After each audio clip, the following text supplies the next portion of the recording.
लोकशाहीचा बुलंद आवाज, रिपब्लिकन वार्ता, महाराष्ट्र.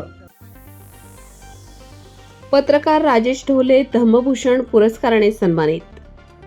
34वी धम्मपरिषद वटफळी तालुका नेर येथे विविध मान्यवरांच्या उपस्थितीत झाला सन्मान सोहळा संपन्न. बातमी यवतमाळ नेर येथून.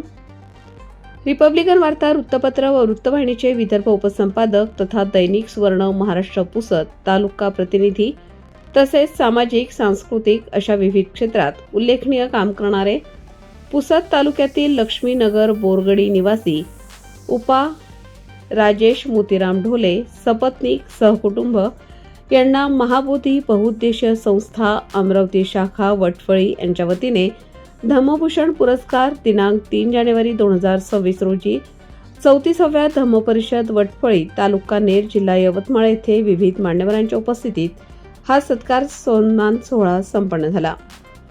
या धम्मपरिषदेला विविध मान्यवर, देशविदेशातील भिक्खू संघ, सामाजिक न्याय विभाग तथा महाबोधी बहुउद्देशीय संस्था अमरावती शाखा वटफळी यांचे प्रमुख मार्गदर्शक, संस्थेचे अध्यक्ष भदंत डॉक्टर नागघोष महाथेरो, उपाध्यक्ष भदंत डॉक्टर हर्ष बोधी महाथेरो, PhD पाली तथा बुद्धिझम व इतिहास एमफिल संस्थेचे डॉक्टर HR धम्मदीप महाथेरो, अध्यक्ष डॉक्टर बाबासाहेब आंबेडकर जन्मभूमी स्मारक महू मध्य प्रदेश इत्यादींच्या अध्यक्षतेखाली सन्मानपत्र व ट्रॉफी देऊन सत्कार करण्यात आला.